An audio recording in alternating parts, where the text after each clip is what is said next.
ఒకప్పుడు స్టార్ హీరోయిన్గా వెలుగొందిన నటి శ్రీవిద్య తన ప్రత్యేకతతో సినిమాల పరిశ్రమలో గుర్తింపు తెచ్చుకున్నారు. 800కి పైగా సినిమాల్లో నటించిన ఆమె నటనతో పాటు పాటలు పాడడంలోనూ డబ్బింగ్లోనూ తన ప్రతిభను చాటారు.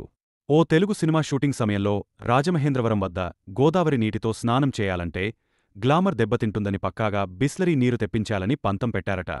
అప్పట్లో లీటర్ బాటిల్ రూ. 6కి అమ్మిన సమయంలోనూ 2 బకెట్ల బిస్లరీ నీటిని తెప్పించి ఆమె స్నానం చేశారట. మలయాళం, తమిళం, తెలుగు, కన్నడ, హిందీ భాషల్లో సుమారు 800కు పైగా సినిమాల్లో నటించారు నటి శ్రీవిద్య. చైల్డ్ ఆర్టిస్ట్ నుంచి హీరోయిన్గా అటుపై సపోర్టింగ్ రోల్స్ చేస్తూ అమ్మ, అక్క, చెల్లి, అత్త వంటి క్యారెక్టర్లతో అలరించారు. ఆమె పండించే భావోద్వేగాలకు ప్రేక్షకులు ఫిదా అయిపోయేవారు. కేవలం నటనతోనే కాకుండా తన మధురగాత్రంతో ఎన్నో పాటలు పాడి డబ్బింగ్తోనూ ప్రేక్షకుల్ని రంజింపచేశారు. హీరోయిన్గా కొనసాగుతున్న సమయంలో శ్రీవిద్య స్టార్డమ్ అనుభవించేవారు. తాను ఏదైనా అనుకుంటే అది కావాల్సిందేనంటూ నిర్మాతలకు చుక్కలు చూపించేవారట. ఈ కోవలోనే ఓ సందర్భంలో స్నానం చేసేందుకు బిస్లరీ వాటర్ తెప్పించుకున్నారంటేనే ఆమె రేంజ్ ఏంటో అర్థం చేసుకోవచ్చు. ఓ తెలుగు చిత్రంలో నటిస్తున్నప్పుడు అవుట్డోర్ షూటింగ్ కోసమని రాజమహేంద్రవరం దగ్గరలోని ఓ గ్రామానికి వెళ్లారు. అక్కడ ఉండటానికి ఏర్పాట్లు బాగానే ఉన్నా స్నానాలు మాత్రం పక్కనే ఉన్న గోదావరి నీళ్లతో చేయాల్సి వచ్చింది. ఆ సమయంలో వరదల కారణంగా నీరు బురదగా ఉండేవి. దీంతో ప్రొడక్షన్ సిబ్బంది ఒక రకమైన కాయను అరగదీసి కలిపితే బురద కిందకు పోయి స్వచ్ఛమైన నీరు పైకి తేలేది.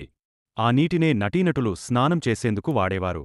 ఎంత తేటగా ఉన్నా ఇంకా వరద బురద కలిసే ఉంటుందని, ఈ నీటితో స్నానం చేస్తే గ్లామర్ పాడవుతుందని శ్రీవిద్య పేచీ పెట్టారట. అందరికీ తాగడానికి తెచ్చిన బిస్లరీ వాటర్ని బకెట్లో పోసి ఇవ్వమన్నారట. బిస్లరీ అప్పుడే కొత్తగా మార్కెట్లోకి వచ్చింది. అప్పట్లోనే లీటర్ రూ. 6 అమ్మేవారు. అలాంటి నీటిని 2 బకెట్లకి సరిపడా నిర్మాతలు తెప్పించి శ్రీవిద్యకు అందించేవారట. అలా శ్రీవిద్య తన పంతం నెగ్గించుకున్నారు. శ్రీవిద్య 1953 జూలై 24న మద్రాసులో పుట్టారు. తండ్రి కృష్ణమూర్తి సినిమాల్లో కమెడియన్గా స్థిరపడగా, తల్లి వసంతకుమారి కర్ణాటక క్లాసిక్ సింగర్. శ్రీవిద్య పుట్టిన కొన్నాళ్లకే తండ్రి పక్షవాతం బారినపడడంతో కుటుంబానికి ఆర్థిక సమస్యలు మొదలయ్యాయి.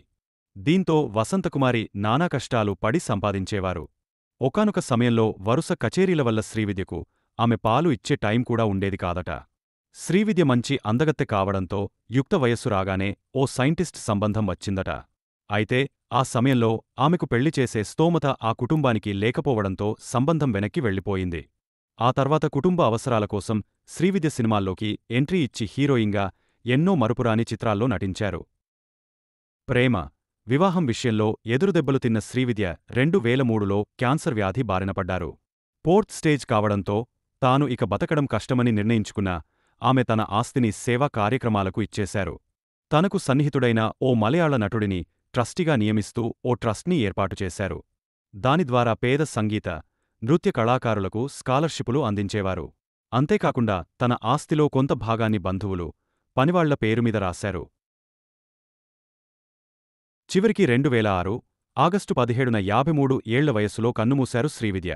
ఆమె సేవనృతికి గుర్తుగా తిరువనంతపురంలో ఆమెకు కేరళ ప్రభుత్వం లాంఛనాలతో అంత్యక్రియలు నిర్వహించింది.